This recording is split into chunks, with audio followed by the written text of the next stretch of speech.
ह्यावेळेच्या महानगरपालिकेच्या निवडणुकीमध्ये काही भागांमध्ये एकाच मशीनवरती तुम्हाला 3 ते 4 वेळा बटन दाबून वोट करावं लागणार आहे। हे कसं ते ह्या व्हिडिओमध्ये पाहूया।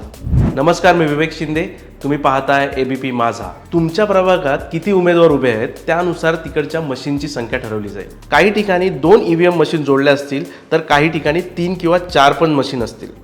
यापेक्षा रंग कोणते आहेत हे जास्त महत्त्वाचं आहे। ईव्हीएम मशीन 1 असो वा 4, पण तुम्हाला यावरती हे 4 रंग शोधायचे। यावेळी प्रभाग पद्धतीनुसार मतदान असल्याने मशीनवर तुम्हाला हे 4 वेगवेगळे रंग दिसतील। हे रंग म्हणजे तुमचे 4 वेगळे गट आहेत। हे गणित तुम्ही नीट समजून घ्या। पहिला पांढरा रंग, हा रंग अ गटासाठी आहे। दुसरा फिकट गुलाबी, हा रंग ब गटासाठी आहे। तिसरा पिवळा रंग, हा क गटासाठी आहे। आणि चौथा निळा रंग, हा आहे ड गटासाठी। आता महत्त्वाचं, मतदान करताना तुम्हाला एकाच उमेदवाराचं बटन दाबून चालणार नाही।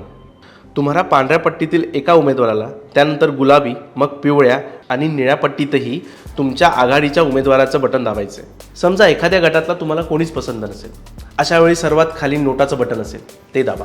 पण लक्षात ठेवा, जोपर्यंत तुम्ही 4ही बटन दाबत नाही तोपर्यंत मशीनमधून बीप आवाज येणार नाही, आणि जोपर्यंत बीप आवाज येत नाही तोपर्यंत तुमचं मतदान पूर्ण होणार नाही। त्यामुळे गोंधळून जाऊ नका। 4 रंग 4 बटन हे समीकरण लक्षात ठेवा। ही बातमी आपल्या परिवारात किंवा आपल्या मित्रमैत्रिणींसाठी खूप महत्त्वाची ठरू शकते। त्यामुळे हा व्हिडिओ सेव्ह करा, जास्तीत जास्त शेअर करा आणि चॅनलला सबस्क्राईब करा। एबीपी माझा, उघडा डोळे बघा नीट।